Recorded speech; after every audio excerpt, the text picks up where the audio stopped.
रायना जिस कॉलेज की गलियों में अपने सपनों को पंख लगाकर चलती थी, वहीं उसकी मुलाकात सुभाष से हुई थी। एक साधारण सा लड़का, मगर उसकी बातों में ऐसा सुकून था जैसे तपती दोपहरी में अचानक चल पड़ी ठंडी हवा। धीरे धीरे नोट्स के बहाने शुरू हुई बातचीत दिल की धड़कनों तक जा पहुंची, और रायना को कब उससे मोहब्बत हो गई उसे खुद भी पता न चला। वह सोचती थी कि एक दिन वही हाथ थामेगा, वही उसके नाम का सिंदूर भरेगा, मगर किस्मत ने जैसे कोई और ही कहानी लिख रही थी। उसी कॉलेज में एक और शख्स था, गंभीर शख्स, आंखों में अजीब सी गहराई लिए प्रोफेसर सिद्धार्थ। उम्र में उससे बड़ा, स्वभाव में उससे बिल्कुल अलग, और हैसियत में इतना ऊंचा कि उसके सामने रायना की मासूम ख्वाहिश छोटी लगने लगी थी। घर वालों ने जब अचानक ऐलान किया कि उसकी शादी सिद्धार्थ से तय हो चुकी है, तो उसके पैरों तले से जमीन खिसक गई। मोहब्बत एक तरफ थी, फर्ज और परिवार की इज्जत दूसरी तरफ।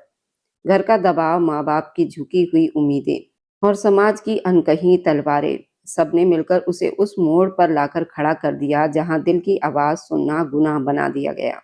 और फिर एक दिन, मंत्रों की गूंज, रिश्तेदारों की भीड़ के बीच, उसने कांपते हाथों से वही रिश्ता स्वीकार कर लिया जिससे बचने के लिए उसने कभी भगवान से भी लड़ जाने की ठानी थी। वो प्रोफेसर सिद्धार्थ की पत्नी बन गई, उस आदमी की जो कभी उसकी कॉफी में गलतियां लाल स्याही से सुधारा करता था और अब उसकी किस्मत पर अपना नाम लिख चुका था। मगर एक सवाल अब भी बाकी है, क्या एक जबरन निभाया गया रिश्ता कभी सच्ची मोहब्बत में बदल सकता है, या दिल की गहराइयों में छुपा पहला नाम हर धड़कन के साथ पुकारता ही रहेगा। कहानी अभी शुरू हुई है, और उसके हर मोड़ पर एक ऐसा राज छुपा है जो दिल को बेचैन कर दे। ये कहानी उस दिन शुरू हुई थी जब राइमा सिद्धार्थ प्रोफेसर के सामने खड़ी होकर उससे शिकायत कर गई थी, देखिए प्रोफेसर साहब, मेरी शादी थी, मेरे पति ने मेरी असाइनमेंट फाड़ दी। और वह आंसू रोकते हुए सिद्धार्थ के सामने सर झुकाए खड़ी थी। पूरी क्लास की नजरें उस पर टिकी थी, जबकि सिद्धार्थ उसे सर्द निगाहों से घूर रहा था। वह जानता था कि सामने खड़ी लड़की सच कह रही है, क्योंकि सिद्धार्थ ही उसका पति था और असाइनमेंट उसने ही फाड़ी थी। हो गए तुम्हारे बहाने, निकलो यहाँ से, आइंदा मेरी क्लास में नजर मत आना। सिद्धार्थ दहाड़ा तो वह रोती हुई क्लास से बाहर निकल गई। वह लाइब्रेरी में बैठी थी जब उसकी क्लास फेलो नक्श उसके बराबर में आकर बैठा था। तुम परेशान मत हो, मैं तुम्हें सारे लेक्चर समझा दूंगा, वह मुस्कुरा कर कह रहा था। तभी वहां से गुजरते हुए सिद्धार्थ ने ये मंजर देखा और जबड़े भींच कर रह गया। मम्मी, आप ऐसा क्यों कर रही हैं? रायना रोते हुए अपनी माँ से बोली थी, जो सख्त बनी बैठी थी। रायना, तुम्हें कॉलेज इसलिए नहीं भेजा था कि तुम वहां किसी को पसंद कर बैठो, वह कठोर शब्दों में बोली। लेकिन माँ, किसी को पसंद करना गलत तो नहीं है, और हमने कभी हद पार नहीं की, यहाँ तक कि हम बात भी नहीं किया करते थे। वह पूरे धार्मिक रीति रिवाज से मुझसे शादी करना चाहता है, और मैं उससे। वह अभी बोल ही रही थी कि उसकी माँ ने बेड से उठकर अपने सामने खड़ी अपनी दूसरी बेटी को गुस्से भरी नजरों से देखा। रायना, बहुत हो गया, तुम्हारी शादी सिद्धार्थ से ही होगी, तुम्हारे पापा तय कर चुके हैं। मम्मी, आप एक बार उससे मिल तो लीजिए, वह अच्छा इंसान है, रायना ने धीमे स्वर में कहा। पर उसकी माँ गुस्से से तेज आवाज में बोली, रायना, अब तुम चुप हो जाओ। तुम्हें कॉलेज पढ़ने के लिए भेजा था, यारी दोस्ती बढ़ाने के लिए नहीं। अब तुम्हारी शादी सिद्धार्थ से ही होगी। माँ, आप बहुत गलत कर रही हैं, मैं पापा से खुद बात करूंगी।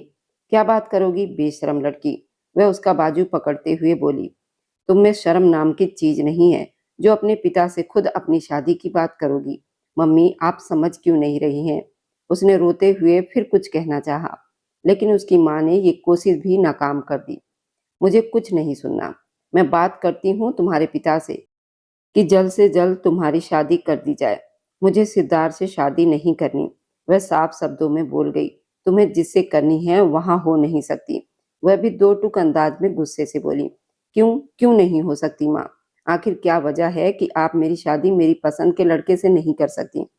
तुम्हारी उस बेशर्मी की वजह से हमारे परिवार में जो बदनामी होगी, उसका कुछ अंदाजा नहीं तुम्हें। अगर परिवार वालों को पता चला कि तुम कॉलेज में पढ़ने के बजाय किसी लड़के के इश्क में पड़ गई हो, तो सारा समाज हम पर उंगली उठाएगा। तुम्हारे पिता की इज्जत दो कौड़ी की रह जाएगी। मम्मी, मैं उसके साथ भाग नहीं रही और ना ही अपनी इज्जत का सौदा कर रही हूँ। वह इज्जत से शादी करना चाहता है तो इसमें क्या बुराई है? वह रोते रोते बस यही शब्द दोहराती जा रही थी। रायना, मैं तुमसे 100 बार कह चुकी हूँ, जो मुझे कहना था कह दिया। तुम्हारी शादी जल्द से जल्द सिद्धार्थ से ही की जाएगी। वह बोलती हुई कमरे से जाने के लिए पलट गई। आपको परिवार की परवाह है, मगर अपनी बेटी की खुशियों की नहीं। वह पीछे से चिल्लाई, लेकिन वह अनसुना करती चली गई। रायना वहीं बैठकर रोने लगी। रायना अब फर्स्ट सेमेस्टर की स्टूडेंट थी। सेकेंड ईयर में उसे एक लड़के ने प्रपोज किया था, जिसका जवाब उसने हाँ में दे दिया था। वह दोनों क्लास फेलो थे, मगर दोनों अपने घर समाज से बहुत डरते थे, इसलिए सबसे छुपकर इंतजार करते रहे। अब वो लड़का चाहता था कि उनकी शादी हो जाए, इसलिए वह अपना रिश्ता भेजना चाहता था। मगर जब रायना ने अपनी माँ से इस बारे में बताया, तो उन्होंने हंगामा खड़ा कर दिया और फिर कल ही उसका रिश्ता उसके अंकल के बेटे सिद्धार्थ से तय कर दिया गया। ये एक बहुत ही विशाल हवेली थी, जहाँ गिरिराज, शशिकांत एक ही घर में रहते थे। ये दोनों बचपन के दोस्त थे और उनकी सारी फैक्ट्री तथा जमीनें भी साझेदारी में थी। गिरिराज के दो बच्चे थे, एक का नाम सिद्धार्थ था, जो कॉलेज में प्रोफेसर था, दूसरी जीविका, जो अभी पढ़ रही थी। शशिकांत के दो बेटियां थी, बड़ी बेटी जिसकी पढ़ाई पूरे होते ही शादी कर दी गई थी, और छोटी बेटी रायना, जो अभी कॉलेज में सेकेंड ईयर में पढ़ रही थी। गिरिराज साहब की पत्नी निर्मला, शशिकांत की पत्नी शकुंतला दोनों पक्की सहेलियां और बचपन की दोस्त थीं। दोनों एक ही गांव की थी, इसलिए उनमें बहुत गहरा प्रेम था। बचपन से ही निर्मला ने सिद्धार्थ के लिए रायना को मांग रखा था। उसके बारे में घर के किसी भी सदस्य को कानो कान खबर नहीं थी, और ना ही इसकी खबर रायना को भी थी। लेकिन बड़े सब राजी थे। अब जब रायना ने अपनी पसंद के बारे में बताया, तो शकुंतला देवी बिल्कुल हैरान रह गई। रात तक शकुंतला देवी अपने पति से बात कर चुकी थी, और साथ ही निर्मला देवी से भी। इसलिए सब बड़ों ने मिलकर यह तय किया, इसी हफ्ते दोनों की शादी कर दी जाए। सिद्धार्थ जब कॉलेज से वापस आया, तो उसने निर्मला को अपने इंतजार में कमरे में बैठे पाया। वह उन्हें कमरे में देखते ही हैरान हुआ। मम्मी, सब ठीक है ना? वह बोलते हुए उनके पास बैठ गया। हाँ सिद्धार्थ बेटा, मुझसे तुमसे बात करनी थी। आप इसलिए इंतजार कर रही थी? वह उन्हें देखते हुए मुस्कुराया। जी कहिए, मैं सुन रहा हूँ। मैं और तुम्हारे पिता ने मिलकर इस हफ्ते तुम्हारी शादी करने की सोची है, और वो भी रायना के साथ। अपनी माँ की बात सुनते ही वह हैरानी से उन्हें देखने लगा। मेरी शादी रायना के साथ? मम्मी, वो मुझसे काफी छोटी है। कहाँ छोटी है सिद्धार्थ? तुम 30 साल के हो और वो 22 साल की हो गई है। तुम दोनों के बीच सिर्फ 8 साल का फर्क है। इसे छोटा बड़ा नहीं कहते, हमेशा लड़का बड़ा ही होता है। माँ, आपने ये सोच भी कैसे लिया? सिद्धार्थ ने गंभीर स्वर में कहा। सिद्धार्थ, ये बचपन से तय था। निर्मला ने शांत लेकिन दृढ़ आवाज में जवाब दिया। कमरे में एक गहरी चुप्पी फैल गई, मानो आने वाले तूफान की आहट सबको सुनाई देने लगी हो कि तुम्हारी शादी रायना से होगी। वह अब इस तरह सख्त शब्दों में बोली थी। अगर ऐसा था तो मुझे क्यों नहीं मालूम हुआ? सिद्धार्थ ने उलझन भरे स्वर में पूछा। हमने यही सोचा था कि वक्त आने पर तुम दोनों को बताया जाएगा। अब वक्त आ चुका है और हम सब ने इसी हफ्ते तुम दोनों की शादी तय कर दी है। क्या इस शादी के लिए रायना तैयार है? कैसी बातें कर रहे हो? वो भला इस शादी के लिए क्यों तैयार नहीं रहेगी? अगर वह तैयार भी नहीं है, तो उसकी माँ शकुंतला देवी ने तो हाँ भर रखी है। उनकी बात सुनकर सिद्धार्थ चुप हो गया। उसे समझ नहीं आ रहा था वो क्या कहे। देखो सिद्धार्थ, 6-7 साल 8 साल का फर्क ज्यादा नहीं होता। पहले जमाने में 10-15 सालों का फर्क भी आदमी आराम से संभाल लेता था। वह पहले के जमाने में होता था मम्मी। यह हमारा वक्त है और हम में काफी फर्क है। उम्र के अलावा भी हम दोनों एक दूसरे से बहुत अलग हैं। आप जानती हैं कि मैं गंभीर आदमी हूँ, जबकि वो बहुत शरारती लड़की है, बिल्कुल बच्चों जैसी। सिद्धार्थ, तुम्हारी बात मैं मानती हूँ, लेकिन पति हमेशा गंभीर ही होना चाहिए, और पत्नी का हंसमुख होना बुरा नहीं। हंसमुख और शरारती होने में बहुत फर्क होता है। सिद्धार्थ, तुम मुझे मना तो नहीं कर रहे हो? वह हल्की नमी भरी आंखों से बोली। उनकी भीगी आंखें देखकर वह झोंक गया। नहीं मम्मी, मैं मना नहीं कर रहा, बस कह रहा हूँ कि हमारा कोई मेल नहीं। वह उनके हाथों को अपने हाथों में लेते हुए बोला। तुम्हारे कहने का साफ मतलब ना है? मम्मी, अभी रायना छोटी है, उसे थोड़ा बड़ा हो लेने दीजिए, फिर कर लूंगा उससे शादी। इसलिए अभी रहने दीजिए। उसकी बात सुनते ही उनका चेहरा खिल उठा। अभी तो बस शादी होगी, विदाई उसकी पढ़ाई पूरी होने के बाद ही होगी, तो फिर शादी भी तभी रख लेते हैं। वह किसी तरह बात टालना चाहता था। नहीं, शादी इसी हफ्ते ही होगी। वह दृढ़ स्वर में बोली। उठ खड़ी हुई। मैं तुम्हारे पिता को बताती हूँ, वह कहती हुई वहां से चली गई। पीछे सिद्धार्थ ने गहरी सांस ली। रात को सबसे नजरें बचाते हुए रायना सिद्धार्थ के कमरे के बाहर खड़ी थी। उसने धीरे से दरवाजे पर दस्तक दी। इंतजार करने लगी, आ जाओ अंदर। सिद्धार्थ की आवाज आई। वह धड़कते दिल के साथ अंदर दाखिल हुई। सिद्धार्थ उसे देखकर हैरान हुआ। उसे उम्मीद नहीं थी वह उसके कमरे में आएगी। वह किताब रखकर खड़ा हो गया। मुझे आपसे बात करनी थी। वह नर्वस दिखाई दे रही थी। बोलो। वह गंभीर स्वर में बोला। मुझे ये शादी नहीं करनी। अगर आंटी आपसे पूछे तो मना कर दीजिए प्लीज सिद्धार्थ जी। उसकी बात सुनकर वह उठ खड़ा हुआ। क्यों मना करूं? वजह क्या है? मैं किसी और को पसंद करती हूँ। वह भीगी आंखों से उसे देखकर बोली। उसकी बात सुनकर वो पहले हैरान हुआ, फिर हैरानी गुस्से में बदल गई। तुम्हारी उम्र ही क्या है रायना, जो तुम इन चक्करों में पड़ गई हो? प्लीज सिद्धार्थ, अब आप लेक्चर मत दीजिए। कौन है वह लड़का, क्या करता है? वह गहरी सांस लेते हुए खुद पर काबू करते बोला। वो मेरा क्लास फेलो सुभाष है।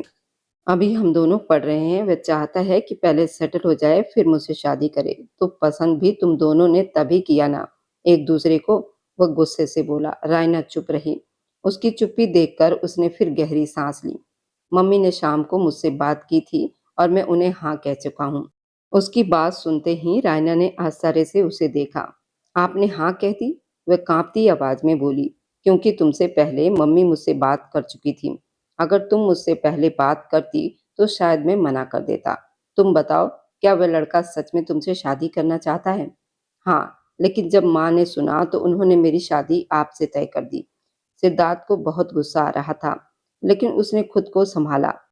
अच्छा, मैं कोशिश करता हूँ। अगर मम्मी पापा ने मेरी बात सुन ली तो ठीक, और अगर नहीं माने तो? उसने डरते हुए पूछा। तो फिर इसी हफ्ते हम दोनों की शादी हो जाएगी। लेकिन मुझे नहीं करनी ये शादी। मैडम, शादी तो मुझे भी नहीं करनी, लेकिन घर वालों की मर्जी।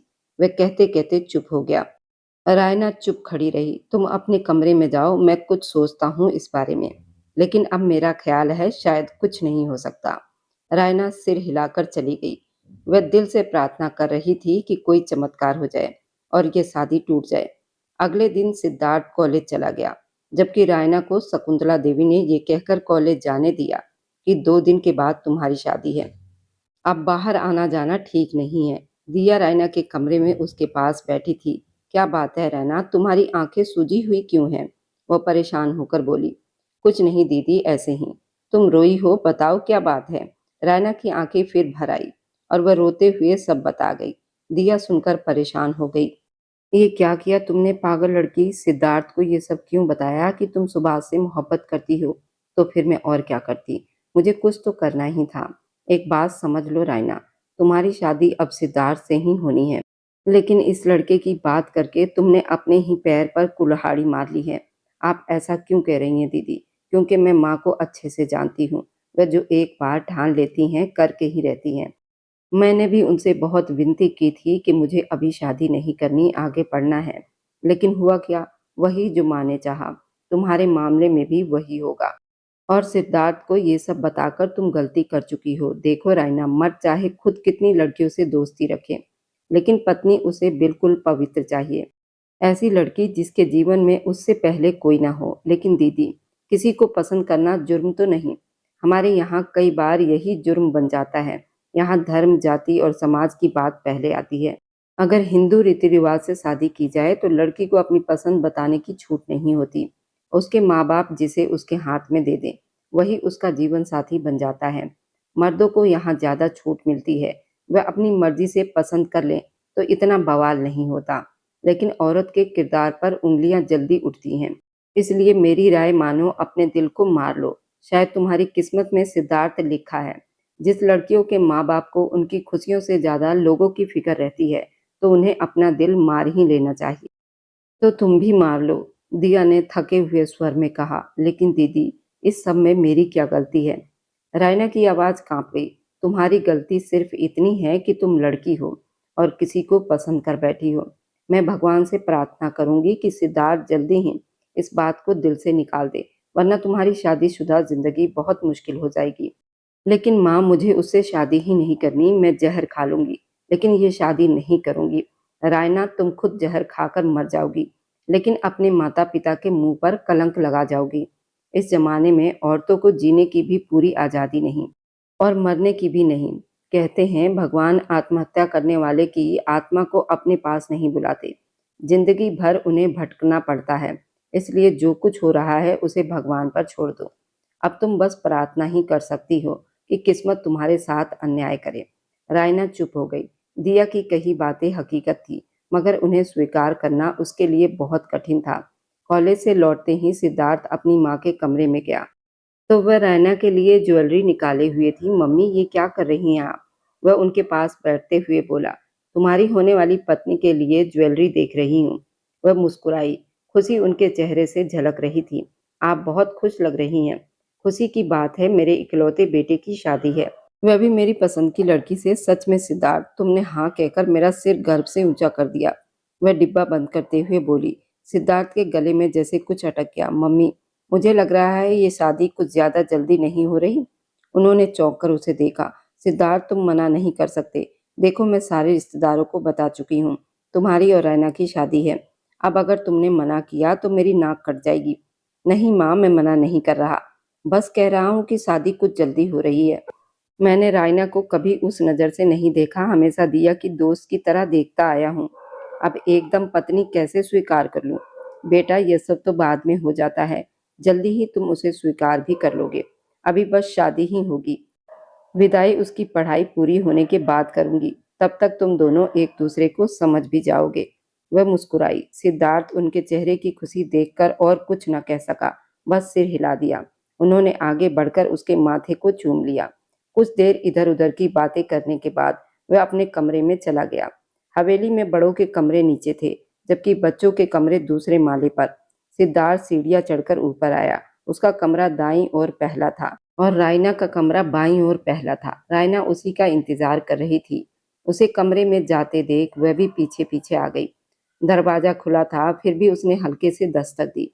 सिद्धार्थ मुड़ा तो सामने रायना को देखकर ठिठक गया। उसने गहरी सांस ली। आपने मना कर दिया ना? उसने उम्मीद से पूछा। सिद्धार्थ ने ना में सिर हिलाया। मैं मना नहीं कर सका। मम्मी बहुत खुश थी, उनका दिल नहीं तोड़ सकता। तुम खुद मना कर सकती हो तो कर दो। मेरी हिम्मत नहीं हो रही कि मैं बड़ों का दिल तोड़ दूं। वे बहुत खुश हैं। कुछ पल खामोशी रही। रायना पलटकर जाने लगी। तभी सिद्धार्थ बोला, तुम मना नहीं कर सकती और मैं भी नहीं, इसलिए तुम अपने पसंद के लड़के सुभाष को मना कर दो। उसे कह दो कि तुम उसे पसंद नहीं करती, उसे भूल जाओ। आपको कभी मोहब्बत हुई? अगर हुई होती तो आप जानते होंगे किसी को भूलना कितना मुश्किल होता है, और अगर नहीं हुई है तो आप मेरी हालत नहीं समझ सकते। वह उसकी आंखों में देखते हुए बोली, देखो रायना, तुम अभी सिर्फ 22 साल की हो। इस उम्र में अक्सर लड़कियों को किसी पर क्रश हो जाता है और वह उसे ही मोहब्बत समझने लगती हैं। दुनिया में हर जज्बा मोहब्बत नहीं होता। वह समझाने के अंदाज में बोला, आपने कभी मोहब्बत नहीं की, इसलिए आपको मेरे जज्बात बचकाने लग रहे हैं। वह कहकर पलट गई। पीछे खड़ा सिद्धार्थ फिर गहरी सांस लेकर रह गया। इस मामले में उसके पास अब कोई शब्द नहीं थे। उसका दिल कुछ अजीब सा हो रहा था। उसे अनजानी वजह से गुस्सा आ रहा था, जैसे हालात उसके काबू से बाहर हो गए हों। वह अपने कमरे में खड़ी हाथ में कीड़े मारने वाली दवाई का डब्बा देख रही थी। वह किसी को भी मना नहीं कर सकती थी, ना माँ बाप को, ना सिद्धार्थ को, ना सुभाष को। अब जिंदगी का क्या मकसद बचा था? कांपते हाथों से उसने थोड़ा सा पाउडर पानी के गिलास में मिला दिया। उसी वक्त दिया कमरे में दाखिल हुई, लेकिन रायना किसी की सुने बिना अपने काम में जुटी रही। वह गिलास उठाकर मुंह की तरफ ले जाने लगी। तभी दिया ने झपटकर गिलास उसके हाथ से छीनकर दूर फेंक दिया। तुम्हारा दिमाग खराब हो गया है? रायना, ये क्या कर रही थी तुम? वह गुस्से और डर से कांपती आवाज में बोली। दिया को देखते ही रायना के आंसू बह निकले। सीढ़ियां चढ़ते हुए सिद्धार्थ ने कुछ टूटने की आवाज सुनी तो जल्दी जल्दी कदम रायना के कमरे की तरफ बढ़ा दिए। उसके दिल में एक अजीब सा डर समा गया था, कहीं वो पागल लड़की सच में कुछ गलत न कर बैठे। कमरे के बाहर पहुंचकर वह ठिठक गया। अंदर से दिया की आवाज आ रही थी, क्या कर रही थी तुम? खुदकुशी करने जा रही थी? किसी अंजाम के बारे में सोचा भी था? सिद्धार्थ वहीं रुक गया। उसे उम्मीद नहीं थी कि रायना इस हद तक चली जाएगी। तो क्या करूं दीदी, कोई भी मेरी बात नहीं मान रहा। मेरी शादी तय करके बैठ गए हैं, वह भी मेरी मर्जी के बिना। रायना सिसकते हुए बोली। रायना, सिद्धार्थ अच्छा इंसान है, वह तुम्हें। दीदी, मैंने कब कहा कि वो बुरे इंसान है? मैं जानती हूँ वो बहुत अच्छे हैं, लेकिन मेरा दिल किसी और को चाहता है। अगर मैं अपना हमसफर अपनी मर्जी से नहीं चुन सकती तो फिर जिंदा रहने का क्या फायदा? मुझे मर ही जाना चाहिए। ये तुम नहीं तय कर सकती। तुम्हें जीना है या मरना है, ये सब भगवान तय करते हैं। तुम पर परीक्षा आई है और तुम सब्र करने के बजाय ऐसी गंदी हरकतें करने बैठ गई हो। अगर ये परीक्षा भगवान की तरफ से होती तो मैं स्वीकार कर लेती, लेकिन ये मेरे अपने माँ बाप का किया धरा है। जब हमारे हिंदू रीति रिवाज में पसंद की शादी करने की अनुमति नहीं, तो फिर ये लोग कौन होते हैं मेरा अधिकार छीनने वाले। दिया का दिल चाहा कि वह उसे झिंझोड़ दे, ताकि उसे समझ आ जाए कि समाज की सच्चाई कितनी कठोर है। हमारे समाज में इस बात पर लड़कियों के कत्ल कर दिए जाते हैं। रायना, तुम्हें तो भगवान का शुक्र मनाना चाहिए, तुम्हारी जान सुरक्षित है। नहीं चाहिए ऐसी जिंदगी जिसका कंट्रोल ही मेरे अपने हाथ में ना हो। जब भगवान ने सबको दिल दिया है, पसंद करने की आज़ादी दी है, तो फिर मुझे क्यों नहीं। रायना मेरी प्यारी बहन, समझो इस बात को। सुभाष तुम्हारी किस्मत में नहीं था। इसे कैसे मान लूं दीदी। अगर वो मुझे धोखा देता या रिश्ता भेजने से मना कर देता तो मैं इसे किस्मत समझ लेती, लेकिन वह तो मेरा साथ दे रहा है। बस मेरे घर वाले मेरी खुशियों के दुश्मन बने बैठे हैं। रायना, जो खुशियां तुम्हारी किस्मत में हैं वह तुम्हें मिलकर ही रहेगी, चाहे सुभाष के साथ हो या फिर सिद्धार्थ के साथ। देखो, मेरे लिए भी लड़का मम्मी पापा ने चुना था। आज मैं बहुत खुश हूँ। तुम भी सिद्धार्थ के साथ खुश रहोगी। दीदी, आप किसी को पसंद नहीं करती थी, जबकि मैं करती हूँ। उसकी बात सुनकर दिया कुछ पल के लिए चुप हो गई। बाहर खड़ा सिद्धार्थ गंभीर चेहरे के साथ ये सब कुछ सुन रहा था। रायना मेरी जान, स्वीकार कर लो ये बात कि तुम्हारी किस्मत में सिद्धार्थ ही था। जब तुम पैदा हुई थी तभी तुम्हारा नाम सिद्धार्थ से जोड़ दिया गया था। तुम्हें और सिद्धार्थ जीजू को एक होना ही था। प्लीज इस बात को समझ लो कि तुम्हारी किस्मत में सुभाष नहीं सिद्धार्थ है। इसके लिए अपना दिल थोड़ा सा नरम कर लो, दिल खुद ब खुद मान जाएगा। दीदी, इंसान का दिल जबरदस्ती नहीं बदलता। मैं जानती हूँ कि मेरा और सिद्धार्थ का कोई मेल नहीं है। हम एक साथ खुश नहीं रहेंगे। देख लेना, मम्मी की इस फालतू की जिद की वजह से मेरे साथ साथ सिद्धार्थ की भी जिंदगी खराब होगी। हम दोनों एक दूसरे के साथ कभी खुश नहीं रह पाएंगे। रायना, जो होना होगा हो जाएगा। तुम अभी स्वीकार कर लो कि तुम्हारी किस्मत में सिर्फ सिद्धार्थ है, बिल्कुल वैसे ही जैसे सिद्धार्थ जीजू ने भी स्वीकार कर लिया है कि उनकी किस्मत में तुम थी। दोनों को एक होना ही था। रही बात खुशियों की, तो वो भगवान की मर्जी और तुम दोनों की समझदारी पर निर्भर है। अगर तुम दोनों ईमानदारी से रिश्ता निभाओगे तो भगवान भी खुश होगा। दीदी, मैं कहाँ से ईमानदारी लाऊं। मेरे दिल में कोई और बसा है, फिर मैं कैसे अपनी जिंदगी में किसी और को शामिल कर लूं। तुम अभी बस सिद्धार्थ को अपना पति स्वीकार कर लो। देखना, शादी की ताकत से तुम्हारे दिल से सुभाष का ख्याल धीरे धीरे निकल जाएगा। जब 4 साल के बाद तुम्हारी विदाई होगी, तब तक तुम सिद्धार्थ को समझ चुकी होगी। मेरी एक बात याद रखना रायना, कभी कभी अपनी प्यारी चीजों से दूर हो जाना ही हमारे लिए अच्छा होता है, क्योंकि हर चाही हुई चीज हमारी किस्मत में नहीं होती। तुम्हारे लिए सिद्धार्थ ही ठीक होंगे, इसलिए तुम्हारा रिश्ता उनसे बंध रहा है। रही बात सुभाष और तुम्हारे दिल की, तो मुझे भरोसा है सिद्धार्थ का व्यवहार तुम्हारा दिल बदल देगा। औरतों को अगर इज्जत और सच्ची मोहब्बत अपने पति से मिले तो वह उससे मोहब्बत क्यों नहीं करेगी। हमारे हिंदू रीति रिवाज में पति पत्नी के रिश्ते को बहुत मान सम्मान दिया जाता है, और शायद उसी सम्मान के सहारे तुम्हारा दिल भी एक दिन इस रिश्ते को अपना ले।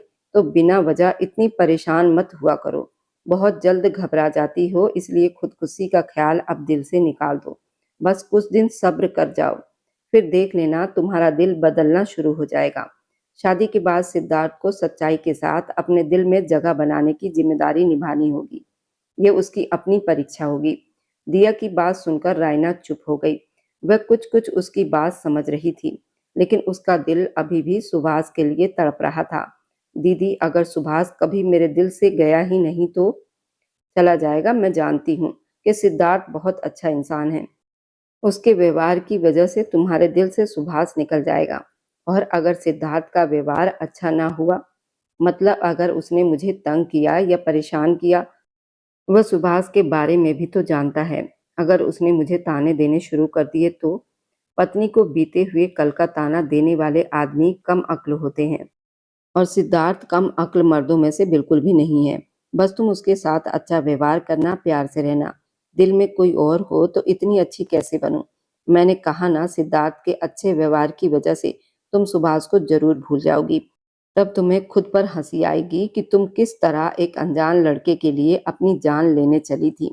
रायना चुप रही। इतना तो वह भी जानती थी कि वह अपनी माँ के खिलाफ नहीं जा सकती थी। बाहर खड़ा सिद्धार्थ सब सुनकर चुप वापस लौट गया। अगले 2 दिन तेजी से बीत गए। आज उनकी शादी थी। शादी का मंडप घर में ही सजाया गया था। कुछ करीबी रिश्तेदारों को बुलाया गया था। दिया और जीविका उस वक्त रायना के कमरे में थी। रायना लाल रंग के खूबसूरत जोड़े में सजी धजी बैठी थी। उसने हल्की ज्वेलरी, हल्का सा मेकअप कर रखा था। बालों में गजरा सजा था। उसका रंग गोरा था और बहुत प्यारी लग रही थी। उस वक्त हल्के श्रृंगार में वो बेहद खूबसूरत दिख रही थी। दिया और जीविका उसके पास बैठकर बातें कर रही थी, जबकि वह चुपचाप बैठी थी। उसका दिल चाहता था कि सब कुछ बर्बाद कर दे, लेकिन अफसोस वह कुछ नहीं कर सकती थी। कुछ ही देर में पंडित जी अंदर आए। मंडप में सिद्धार्थ और रायना को बैठा दिया गया। शादी की रस्में शुरू हो गई। मंत्रों की आवाज, शंख ध्वनि, रिश्तेदारों की फुसफुसाहट के बीच रायना ने एक शिकायती नजर अपनी मां शकुंतला देवी पर डाली। शकुंतला देवी मुस्कुरा रही थी, जैसे उन्होंने कोई बड़ी जीत हासिल कर ली हो। रायना किससे शिकायत करती जब उसकी अपनी माँ उसके सामने अड़ंगी खड़ी थी। उसके दिल में दर्द, गुस्सा दोनों साथ साथ उमड़ रहे थे। कुछ ही देर में फेरे हुए, सिंदूर और मंगलसूत्र के रस्म के साथ सिद्धार्थ और रायना की शादी संपन्न हो गई। सबने खुशी से उन्हें आशीर्वाद दिया, लेकिन उनके दिलों में जो उथल पुथल थी उसे कोई नहीं जानता था। घर वालों के दबाव में आकर दोनों ने शादी तो कर ली, लेकिन क्या वह एक दूसरे को दिल से स्वीकार कर पाएंगे? क्या ये रिश्ता समय के साथ मजबूत हो पाएगा? अधूरी मोहब्बत की परछाइयां उनके बीच दीवार बनकर खड़ी होगी। आगे की कहानी एक दिलचस्प और रोमांटिक मोड़ लेने वाली है, जहां अहंकार, त्याग और प्रेम समझदारी की असली परीक्षा होगी। क्या सिद्धार्थ अपने व्यवहार से रायना का दिल जीत पाएगा, या सुभाष की यादें उनके रिश्ते को कमजोर करती रहेगी? ये शादी आगे चलकर कैसी दिशा लेगी? ये जानने के लिए दिल थामकर अगले भाग के लिए तैयार रहिए। और मेरी वीडियो जहां कहीं से भी आप लोग देखते हैं, कमेंट में अपने शहर और राज्य का नाम जरूर बताएं। मुझे आप लोगों के कमेंट पढ़ने में बहुत आनंद आता है, और मैं उन सभी का बहुत बहुत धन्यवाद करना चाहती हूँ जो लोग मेरी वीडियो को देखते हैं, लाइक करते हैं और शेयर करते हैं। अगर आपको आज की कहानी पसंद आई है तो वीडियो को जरूर लाइक कीजिएगा और अपने दोस्तों के साथ शेयर भी कीजिएगा। और हाँ, अगर आपने अभी तक हमारे चैनल को सब्सक्राइब नहीं किया है तो जरूर सब्सक्राइब कर लें। मिलते हैं हम अपनी कल की एक और नई दिलचस्प कहानी के साथ। मुझ पर सदा अपना प्यार और स्नेह बनाए रखें। सभी को मेरा प्यार भरा नमस्कार दोस्तों। खुश रहें, स्वस्थ रहें, मुस्कुराते रहें।